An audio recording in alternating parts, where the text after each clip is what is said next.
The Writings of Nichiren Daishonin, Volume 1, Letter 31, on the Treasure Tower.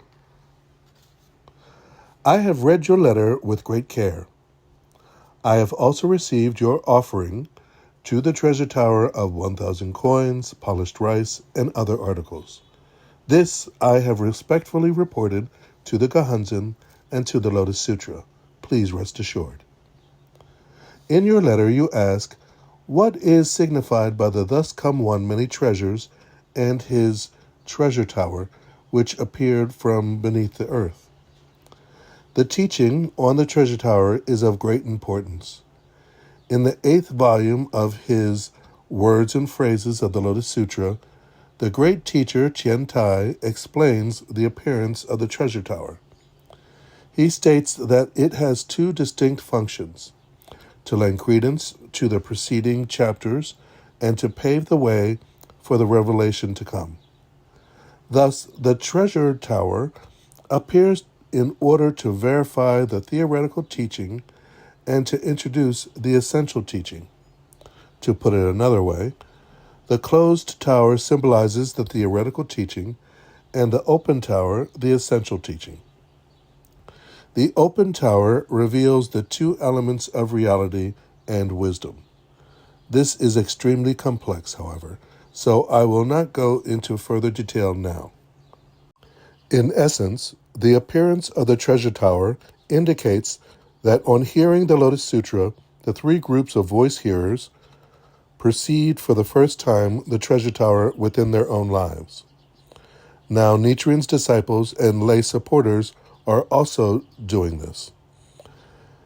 In the latter day of the law, no treasure tower exists other than the figures of the men and women who embrace the Lotus Sutra.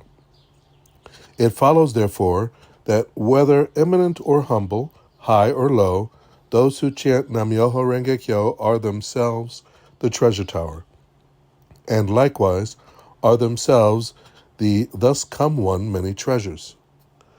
No treasure tower exists other than Myoho Renge-kyo. The Daimoku of the Lotus Sutra is the treasure tower, and the treasure tower is Nam-myoho Renge-kyo. At present, the entire body of the Honorable Abutsu is composed of the 5 elements of earth, water, fire, wind, and space. These 5 elements are also the 5 characters of the Daimoku. Abutsubo is therefore the treasure tower itself, and the treasure tower is Abutsubo himself. No other knowledge is purposeful. It is the treasure tower adorned with the 7 kinds of treasures, hearing the correct teaching, believing it, keeping the precepts, engaging in meditation, practicing assiduously, renouncing other attachments, and reflecting on oneself.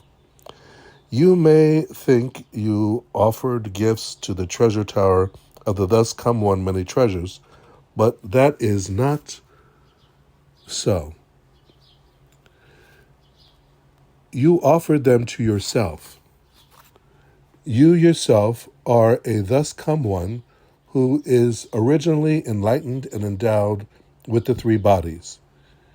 You should chant Nam-myoho Renge-kyo with this conviction. Then, the place where you chant Daimoku will become the dwelling place of the treasure tower.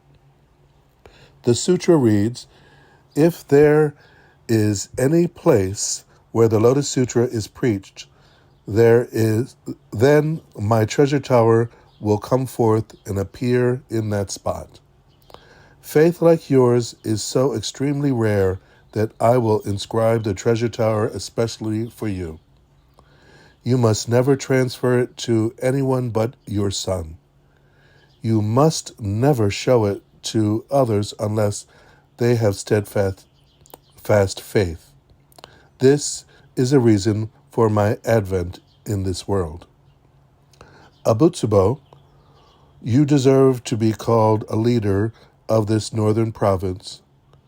Could it be that Bodhisattva Pure Practices has been reborn into this world as Abutsubo and visited me? How wonderful! How marvelous! I do not understand how it is that you have such faith.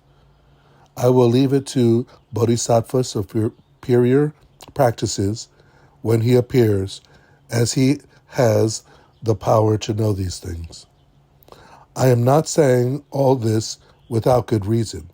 You and your wife should worship this treasure tower privately. I will explain more later. With my deep respect, Nichiren. The 13th day of the 3rd month in the 9th year of Bunai, 1272. To the Honorable Abutsubo. Background. Nichiren Daishonin sent this letter in the 3rd month of 1272 to his disciple Abutsubo Nitoku.